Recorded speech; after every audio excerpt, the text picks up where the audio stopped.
Hello. Hey, what's up? Introduce yourself, your name, where you're from, and how you feeling today. My name is Dan Lewis. I'm from Beacon, New York, and I'm feeling all right today. Yeah, feeling all right. And how do you feel today as a man? As a man, that's a weird question for me in a way. As a man, I don't think of myself in that specificity a lot. You know what I mean? It's I feel as a man. Good at home, I guess.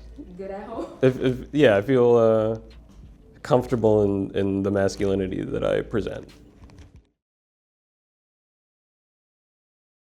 Okay, so we're gonna get into your childhood. Let's How do was it. your environment in the house, in school, Yeah. church if you attended? Mhm. So let's get into that. Okay. Do you have like is there any, do you want to pinpoint something to Let's start with with? the household. Household, sure. So I'm from an immigrant family. My mom is from Jamaica and my dad is from Dominica. Not Dominican Republic, Dominica. And it's interesting, growing up in an immigrant household, I think a lot of different like backgrounds have a similar experience to it. But it's like mental health in an immigrant household isn't really acknowledged, you know. Definitely. Emotions in that way aren't really, I don't know, as a kid it's not really, like looking back, it's not really validated a lot, you know what I'm saying? Where it's like, I don't know, I had everything I needed growing up, for sure. Whereas like my parents are very, you know, they're very cognizant. It's like, okay, you know, he needs what he needs to survive and we're gonna, you know, give him a better life than what we had when we were growing up, right? Which they succeeded, you know. I had a childhood where I really didn't want for anything, you know. But on a mental health aspect, right, where it's like, that is a world that isn't very explored, you know, in first generation kids, right? Yeah, so there was definitely times where, you know, if I was feeling a certain way or if something was like, you know, when you're a kid, things that are, you know, in the grand scheme of things, not the end of the world, affect you emotionally more than they would if you were an adult, if that thing happened to you, right? So it's like, even as a kid and you know, go through whatever you go through as a kid with your kiddie problems, it still feels nice to have those emotions that you're feeling validated, because those emotions are still real. You know what I'm saying? Even if the cause of those emotions aren't super consequential, right? Those emotions are still real. So I think a lot of immigrant children, first generation children, kind of have that similar experience, you know? Yeah. And what about school? School, yeah. School. As a kid, from K to 8, I went to this very small, like Christian school, like basement of a church type situation. One of the few black kids there, one of the few kids of color, period. I was probably, I don't know. I was growing up there, like maybe like 10. Yeah, you know, like there weren't a ton, right?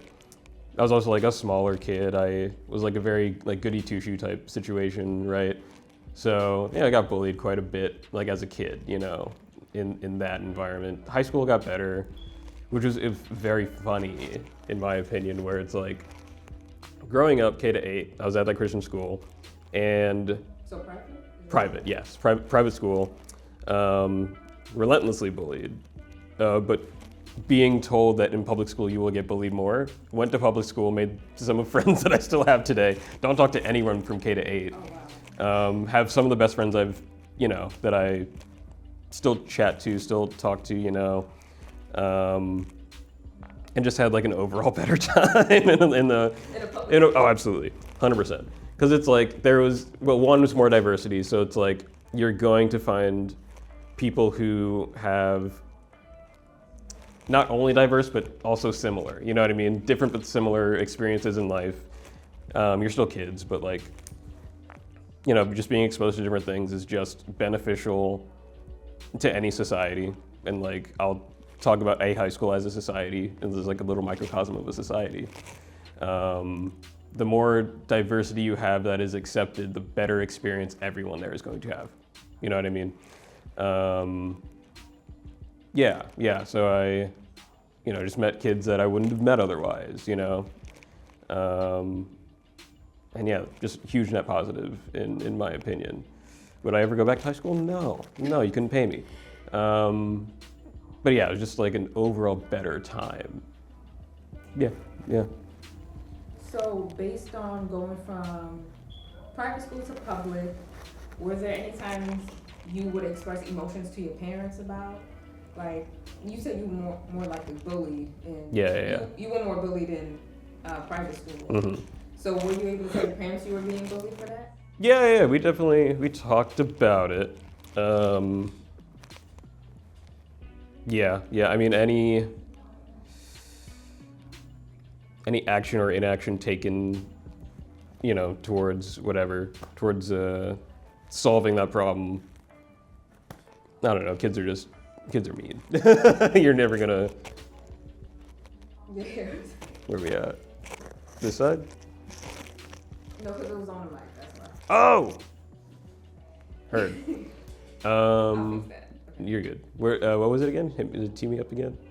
Your emotions, were you able to express your emotions to your parents? Yeah. About bullying? And did they, you know, resolve it, or did they brush it off like kids will be kids? They definitely didn't brush it off. Like if I was ever being like physically bullied, they're like, "Why didn't you fight that kid? Why didn't you hit him back? Why didn't you hit him back, dude?" Or probably. I don't remember a big amount of that far back. Okay. Like who told me what, you know. But I definitely was given the sentiment, it's like, if they hit you, hit them back. Which if I could talk to younger self, it'd be like, hit him back. But, you know, like we definitely would chat about it growing up. You know, they definitely would, you know, they'd call the school or whatever, try to like resolve issues, but kids are mean, you know what I mean? It's not, I don't know, it's I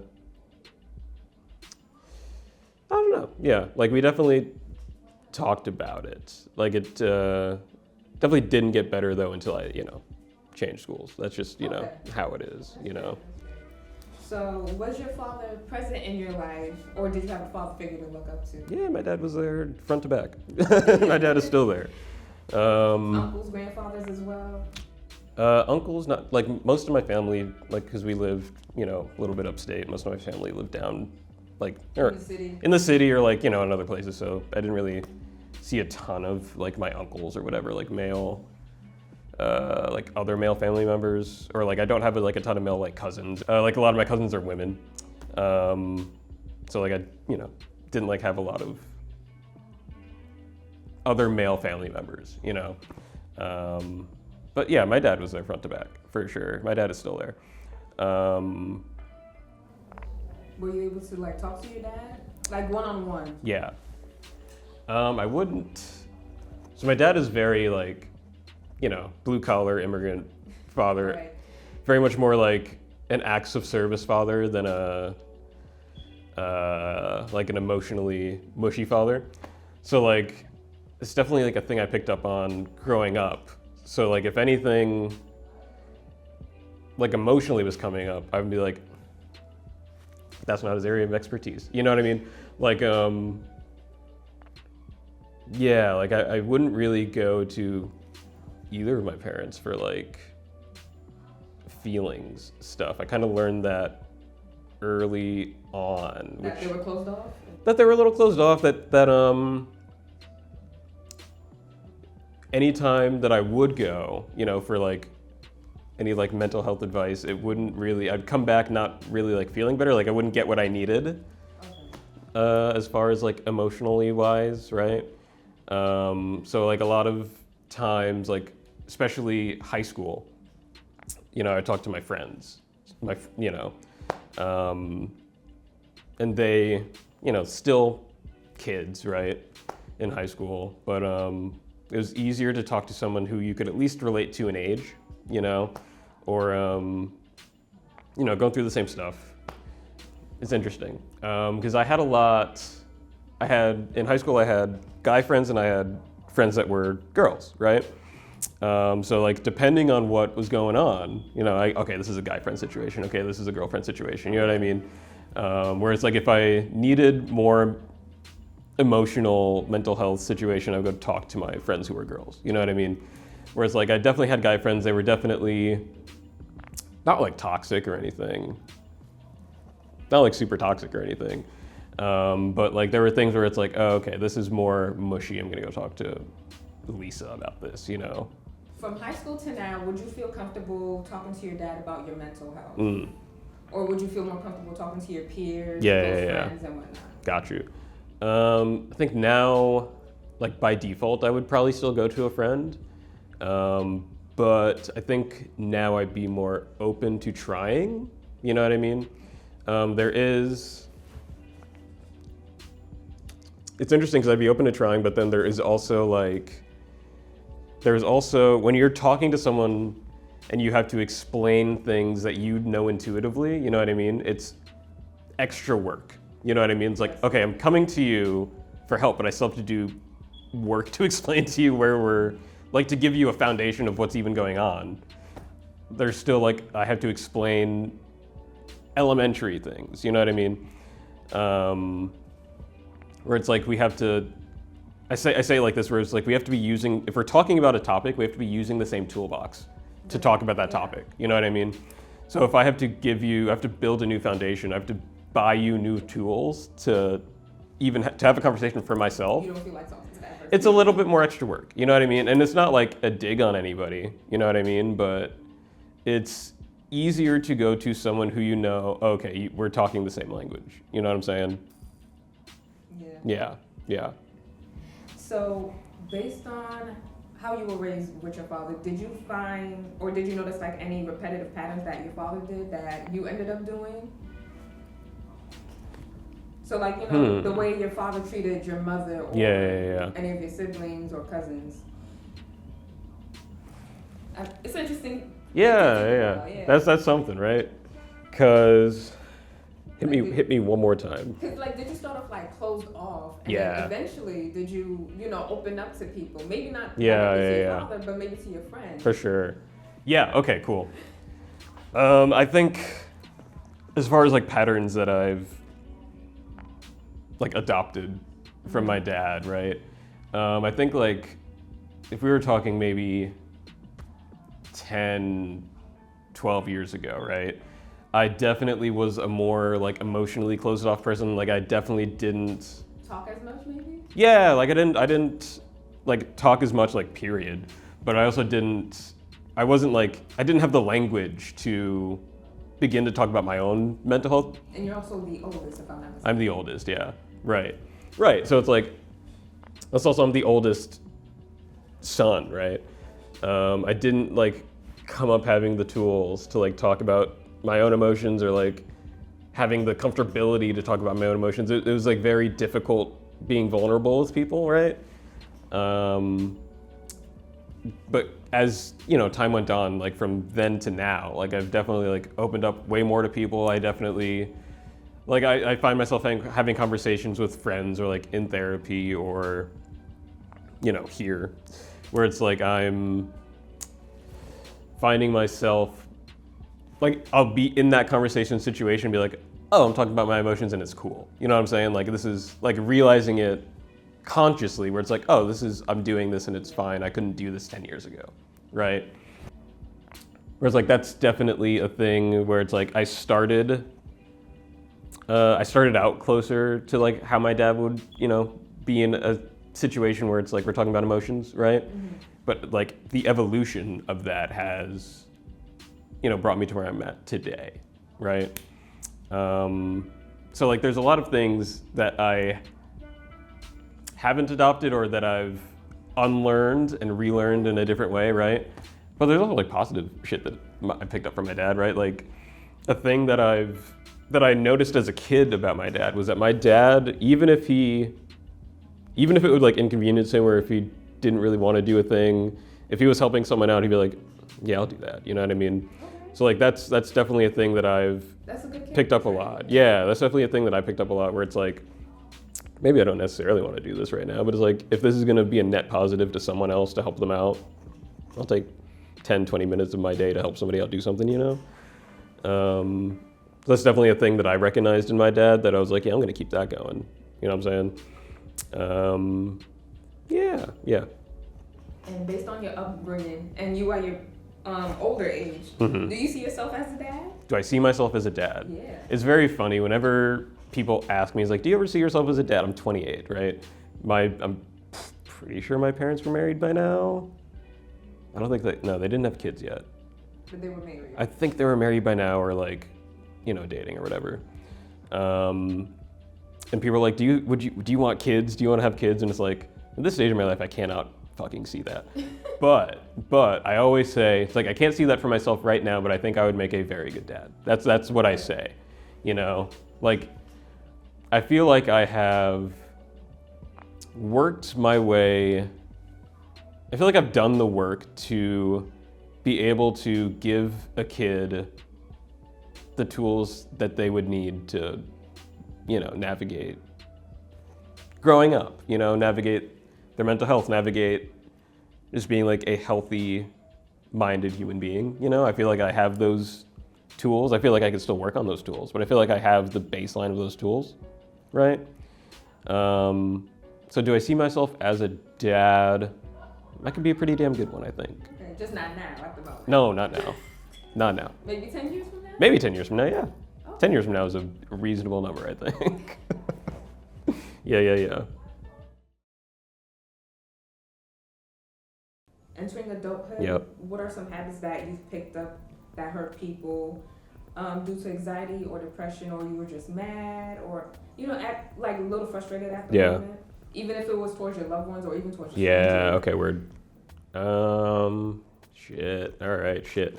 I think like in general, instead of like hurting people, when I was like in my throes of depression and anxiety, when I was like really what was going on, I would more like retract. I wouldn't really talk to people. I wouldn't really interact with people a ton.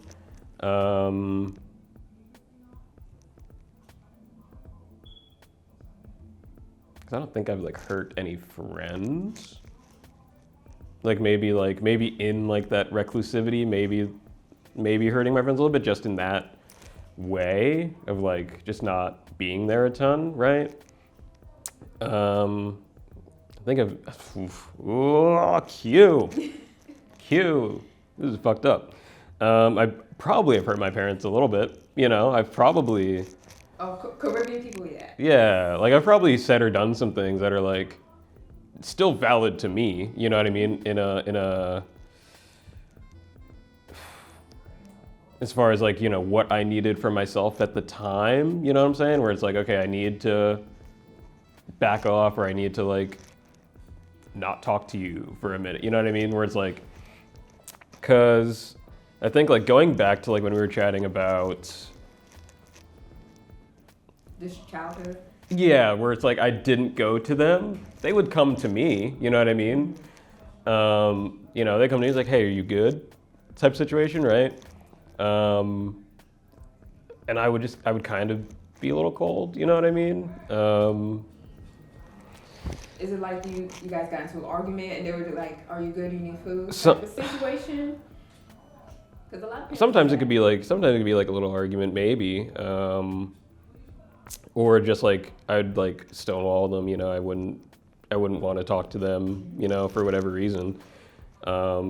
Because like, you know, going back, you know, to when we were talking about before, it's like sometimes I would talk to them and I wouldn't come back feeling better, right? So it's like, okay, for me, what I need is to not talk to you. That's what I need, right? Like in a way that you is need like a silent treatment. I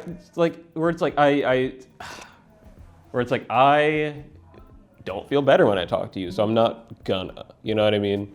or like I'm gonna give you like a quick service level answer and I'm gonna keep it pushing kind of thing, right? And yeah, looking back, this can't be the first time I've thought about this, but looking back, yeah, like that probably didn't make them feel good, right? Like a thing that I've heard is that it is still super valid to be like, hey, I'm going through this thing and I don't want to talk to you. But if you do that, when you're done and you've gone through the thing, you got to come back and be like, I'm sorry that I was that type of way, right? Yeah, so like thinking back, definitely, yeah, maybe I got some sorries to say. Yeah, it can't feel good to be stonewalled like that by your son who you're trying to help. You know what I mean? Yeah. So maybe I would think that would be a situation where maybe I've hurt people, you know? Do you feel like you're in survivor mode? Currently, Yeah. no, I don't think I'm in survival mode now. But maybe prior? Definitely prior. It's definitely a thing I've said to, that I've used that exact phrasing with a therapist where it's like, You gotta unlearn it? yeah, you gotta unlearn that one. Yeah. You know, because there was a period in time where I keep looking this way. I'm trying to bring it, I think looking this way. Say hi to the audience. Yeah. Hey, what's up? Go to therapy. We're gonna get into that actually. Hit me one more time. What were we talking about? Do you feel like you're in survivor mode? There we go. I've definitely used that exact phrasing with a therapist. There was a point in time I was living in Boston. I was living alone, and no roommates. I was living outside of Boston, not city proper, so Okay. like rent. But there's definitely a time where it's like, okay, I'm going to work, I'm going home, and then I'm doing nothing after that. You know what I mean? Where it's like I am sitting here with my thoughts, and they're just like not great thoughts, right? Yeah, so it was like, or there was a point in time where I moved back home after that, and it's like, yep, going to work, going home, and then I'm Doing the same thing. for the most, yeah, I'm repeating cycles. I'm not really mixing it up at all, right? So it very much felt like, yeah, cyclical, survival mode. I'm doing what I have to do, and then I'm doing nothing else. So you didn't really talk to people directly? Not a ton. I mean, in that period of time where I was living at home after Boston, I was, back in my hometown. So I was like talking to, friends that I went to high school with or whatever. There was one friend that I reconnected with. We were working together, and he was he was a guy, but he was very much like he has very like mature mindset, very like he had gone to therapy, he had worked through some stuff, so it was very safe, like, talking to him. But yeah, like a lot of times it wasn't. Yeah, maybe I'm not accurately representing that time period, because that was definitely when I had moved home. That's when I started going to therapy. Oh, okay. Yeah. So that was like where the healing began. You know what I'm saying? So like I was meeting new people, meeting old people, and like talking to them, and like finding myself feeling like a human again.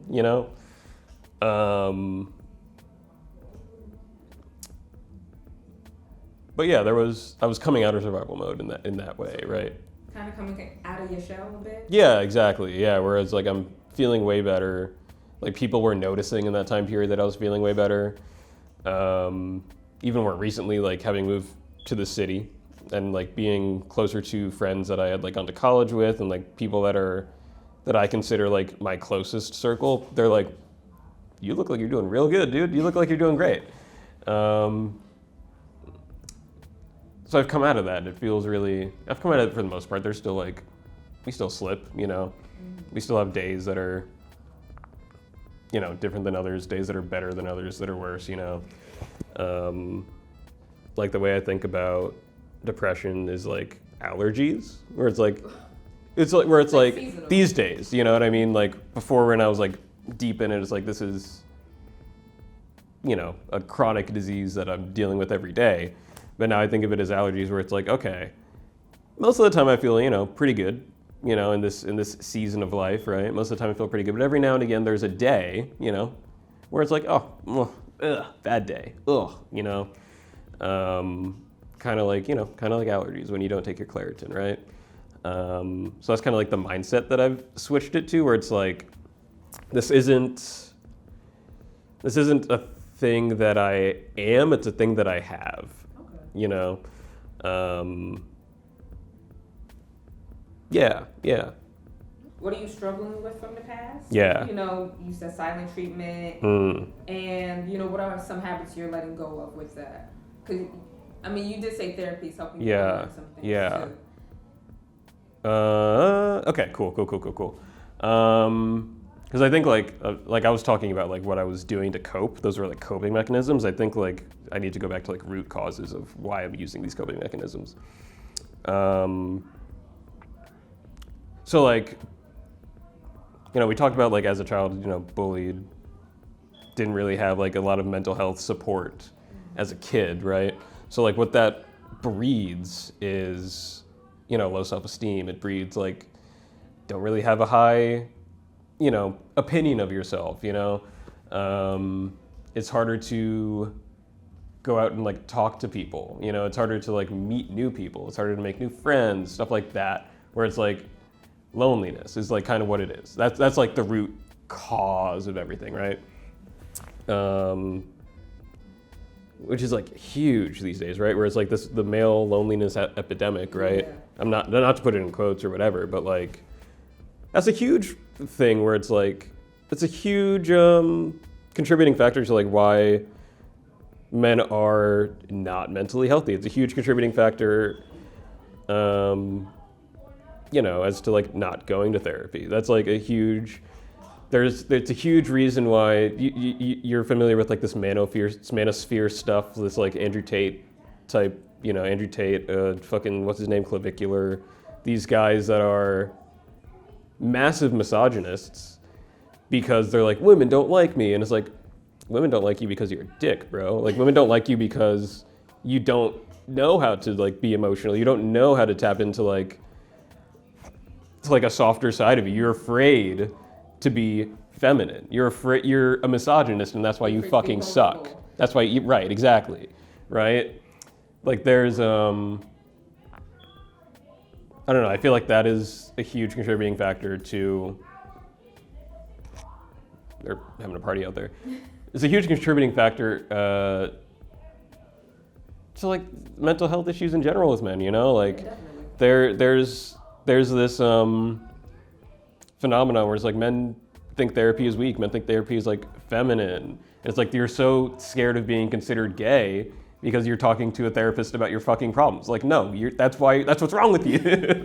You know what I mean? This it gets me really like upset about it. Like to see people who are struggling, because that could have been me. Like I look back and like I could have slipped into that, you know, really like neoconservative fucking misogynistic, you know, hustle culture, whatever, right? Because that's, you know, like I think about that and it's like, okay, that was almost me. I don't want y'all to do that. I don't want that to be a huge thing for men at large, you know what I mean? So it's like really sad to see men not want to interact with their own emotions, right? And it's sad because then other coping mechanisms are like, okay, I'm gonna go get this money, and this money is all that matters. You know, I'm gonna go get all these women, and these women are all that matters. You know what I mean? You're not solving any problems, right? You're not hitting the root of why you feel that way. Because you go home, and I know these guys don't feel good about themselves. I know it's a lie that they're putting up, right? It's a front. It's a mask. It's a mask. It's a mask, right? And it's not helping anybody. It's not helping nobody, man. And it's harmful to themselves. It's harmful to women. It's harmful to society at large. It's like society will not get better if, you know, this misogyny continues. You know what I'm saying? You know? Oh my God. Sorry. We're answering What are we talking about? I went to the Avatar state for that one. Shit. You really did. No, but that was still a great answer. Leading into my next question. Yeah. A lot of men don't have a network of people to talk to about Huge. Yeah. their emotions, not even like their sister or their Mm-hmm. mother or an aunt or nothing.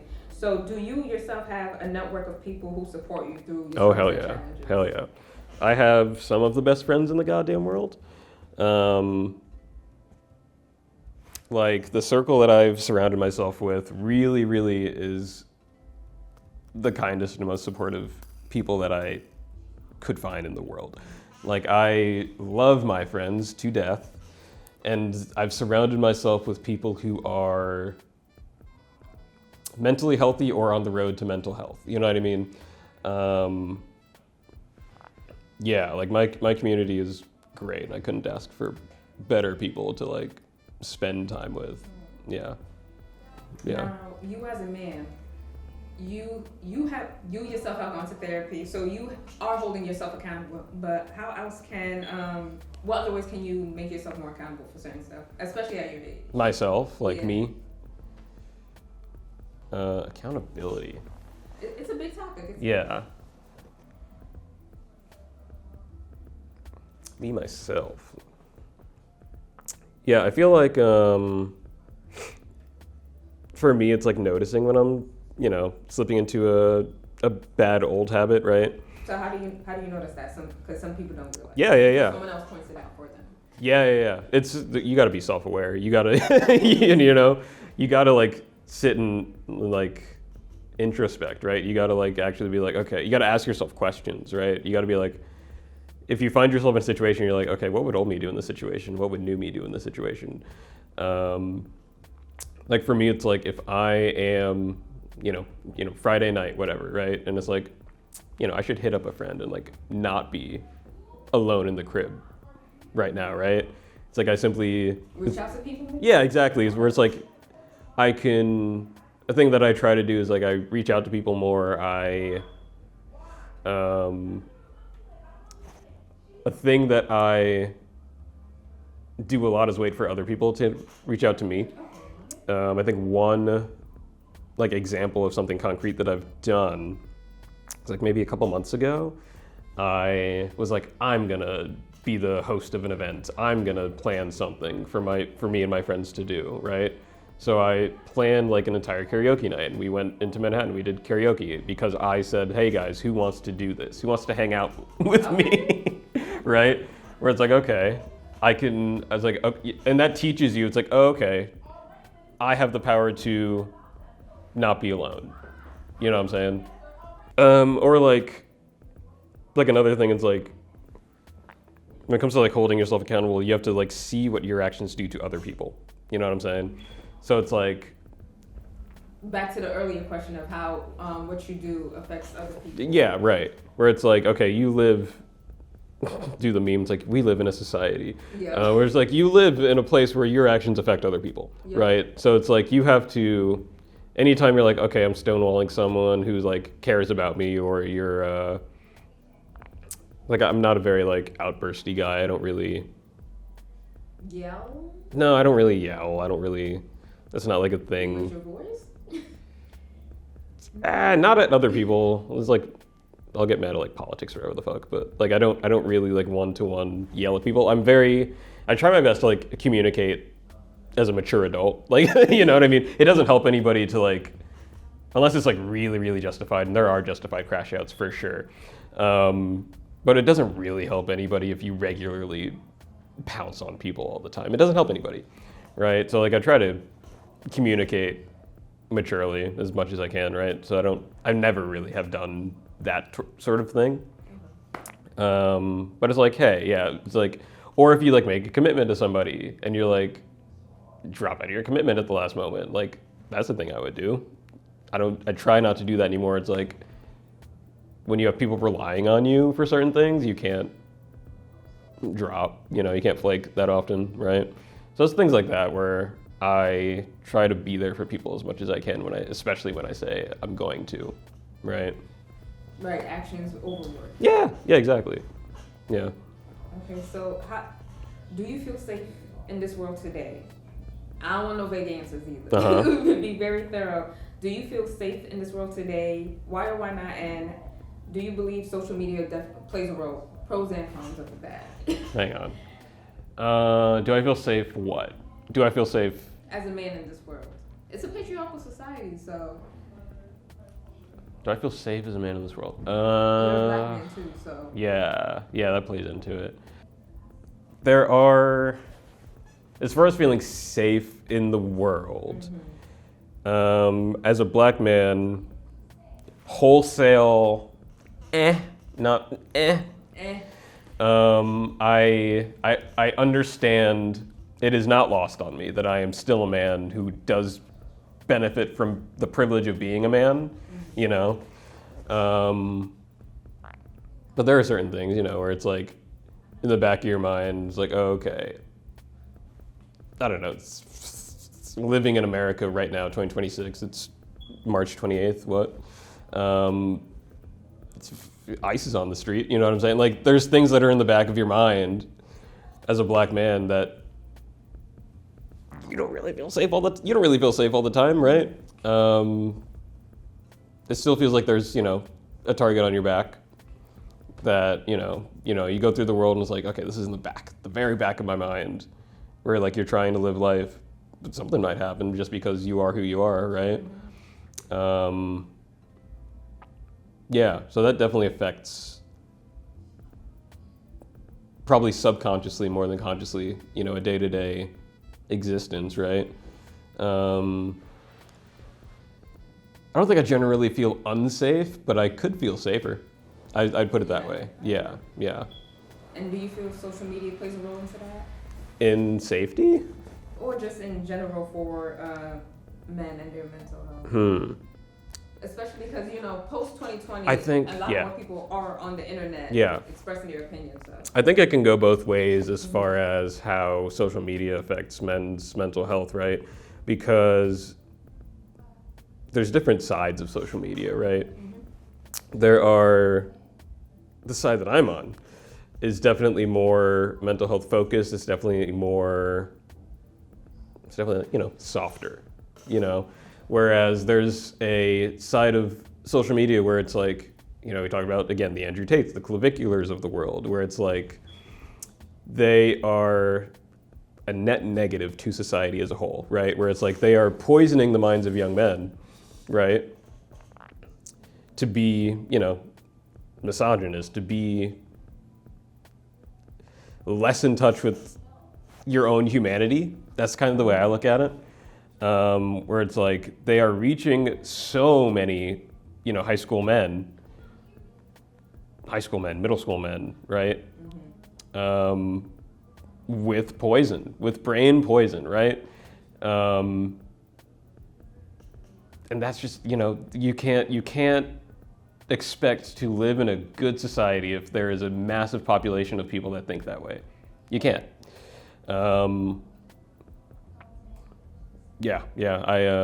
The internet can go both ways for sure. It can go both ways. Yeah.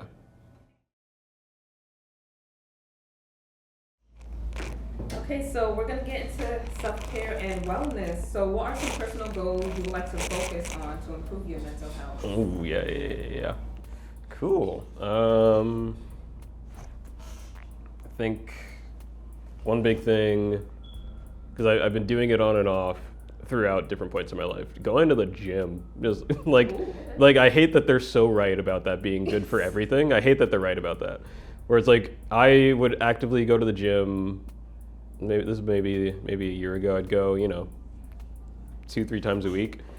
And in that time when I was doing that, I'm like, wow, I feel great. This is like not only am I getting stronger, this is doing the thing that the brain chemicals need to do. Boost. Exactly, yeah. And it's like, right, and it's huge, big one. Other thing is just like, I consider myself an artist. So I want to just do different creative things because I feel like that is a very therapeutical. It's very therapeutic. It's very human. It's very throughout the history of humanity, people have made things. They've been creators, right? So I think that is just a very human thing to tap into as a person, and I think that just makes people feel better. It's a way to express your own feelings, right? Like there's something about like making something and putting yourself into something that is, you're expressing what's in your head, right? And it's just very, again, therapeutic to do that. It's very human to do that. So, I want to, work on different projects, different artistic hobbies, photography, or just doing like my own cinema stuff.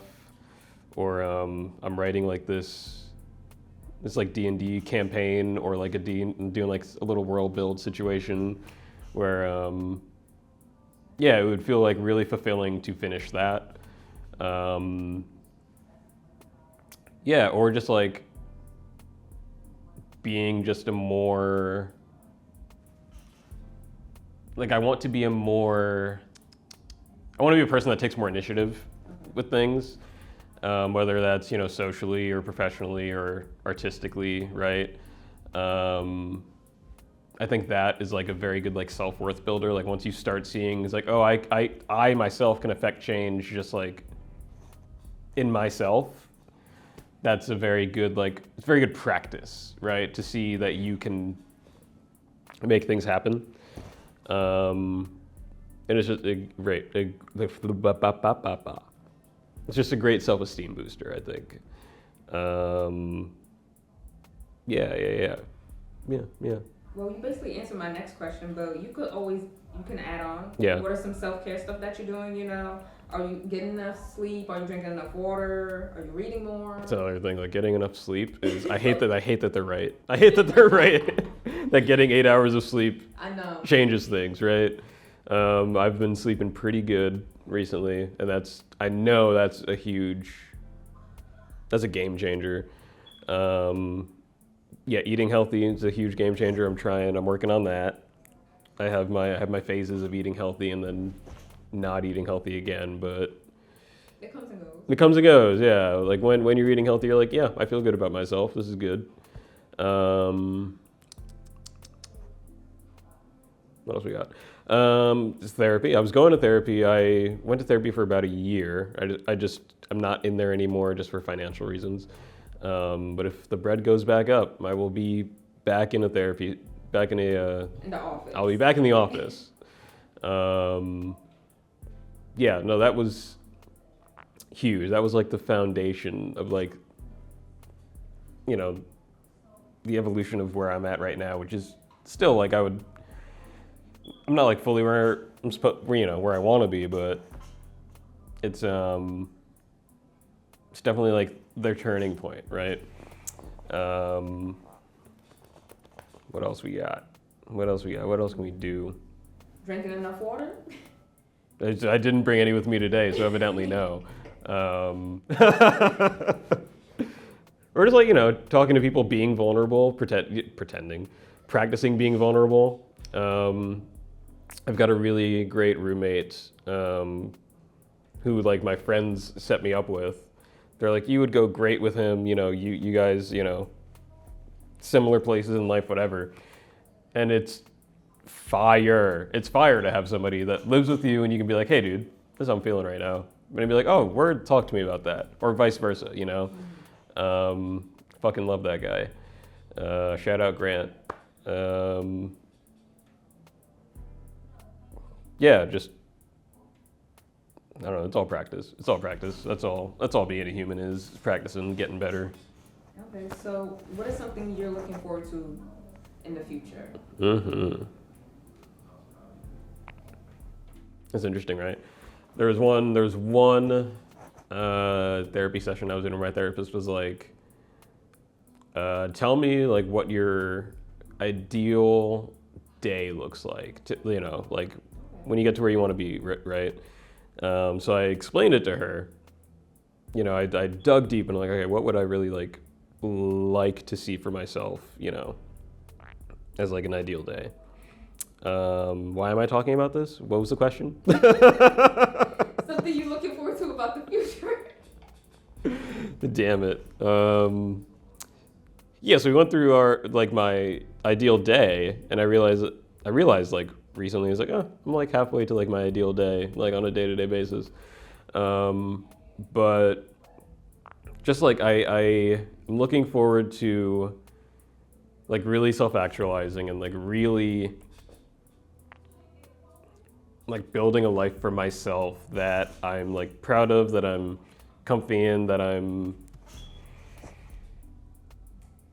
pushing myself in, you know? I'm really excited to make more positive changes, you know?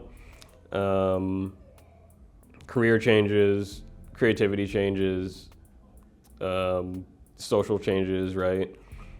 I'm really just excited for like what more evolution comes, right? Yeah. Is that cool? Is that a good answer? That is a good. All right, bet. Advice you would give to your younger self. Oh my God, where is he? Get up! I just grab him by the shoulders. Yeah, talk to little Dan. Yeah, dude.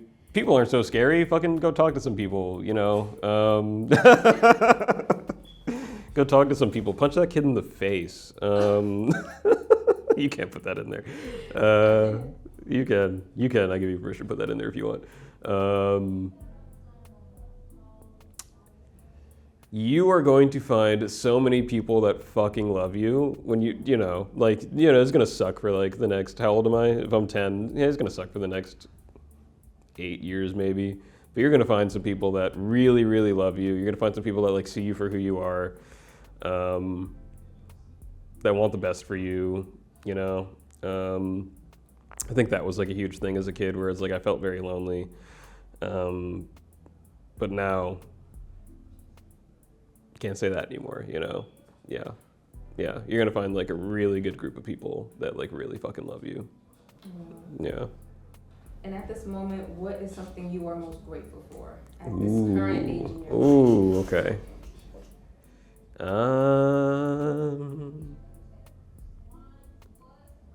Again, I go back to the people. I'm just so grateful for the friends that I've made, for the, you know, the people that have really like brought me out of, you know, what I was going through before, right?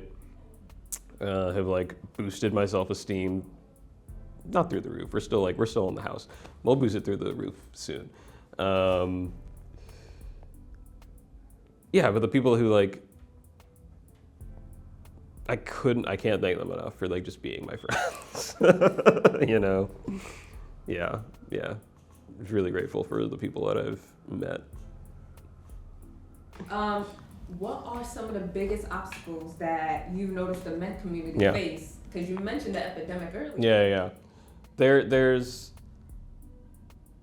and I would be remiss to say that the male loneliness epidemic is not self-inflicted, because it is, where it's like men will do anything they can to prove they're not gay, and it's just like, dude, go to therapy. You're gonna be straight when you come back. I swear to God. You know. Like there's this shame in going to go get mental health help, right? That gets perpetuated, right? It doesn't help anybody. It's not helping anybody, right? Like it's the active antithesis to help. Like it's not constructive to not take care of yourself. You know what I mean? Like again, there's these coping mechanisms of money and of materialism and. Or saying it in a joke. Yeah, or exactly, where it's like if you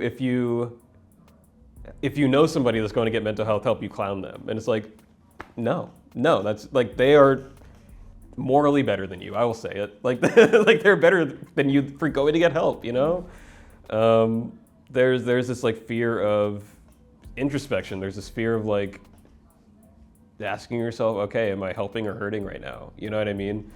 There's like,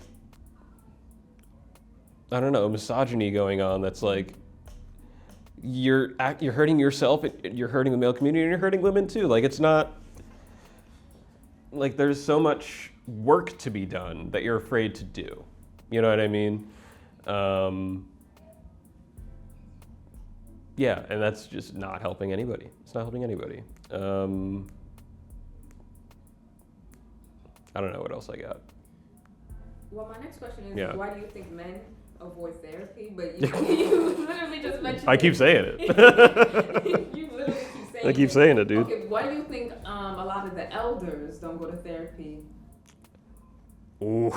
Because, they're men in their 60s. Ooh, and yeah. There's a sentiment of like among older men where it's like we didn't have therapy growing up. We just So now they think it's gay. they think it's gay, or they think it's again weakness, or they think it's hokey. They think it's fake, right? They think it's like you're going to a therapist, you give them money, and you come out the same. Where it's like, well, no, you go to therapy so that you can do work. You know what I mean? You go to therapy to be challenged by someone else, so that when you leave, you go to do the work yourself. You know what I mean?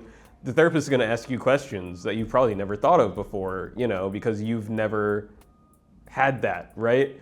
Like I remember in therapy myself, when I would go and I would talk about like social anxiety, and my therapist would ask me, he's like, okay, what would you do if you went up to talk to somebody? And I'm like, oh, well, I probably just wouldn't do that. And she's like, what do you think's going to happen? And I'm just like, oh, nothing. You know what I mean? Like there's some people just need to be asked, it's like, why do you think that way?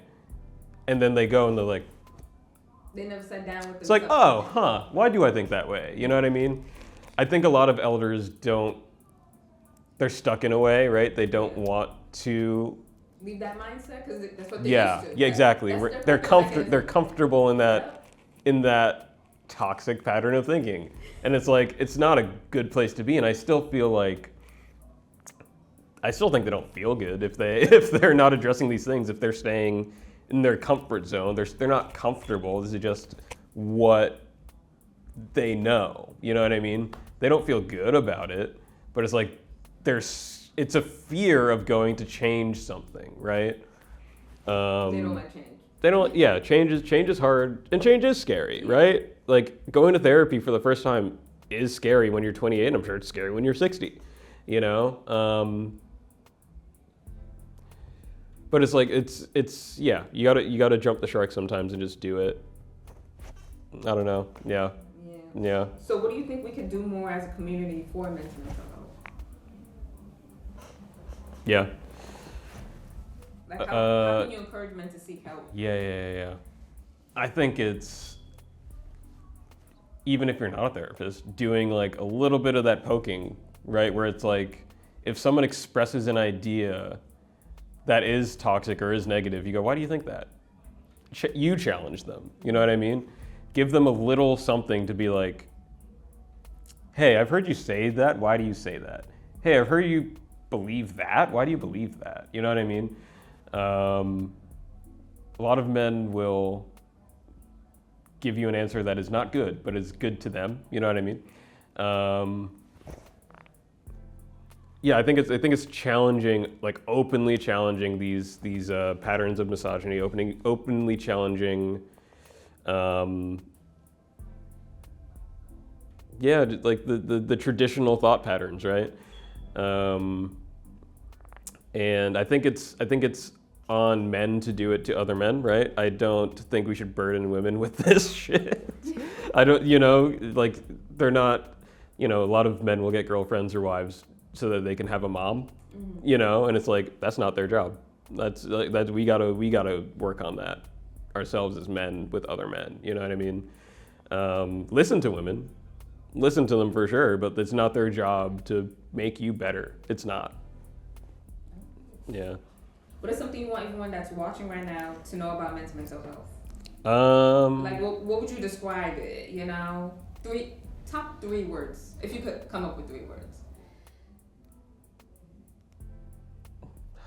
Before you asked for 3 words, what was the question? Something you want everyone watching to know about men's mental health. I was cooking.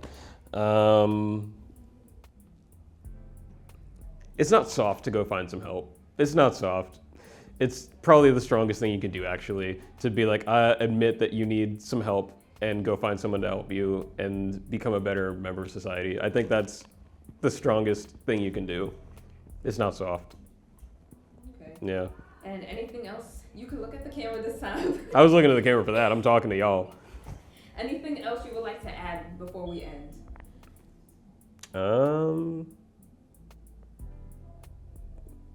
No, I would just repeat, misogyny is the root of this. Break that, unlearn that, and then society will be better. Thank you for your time. Yeah, that was fun.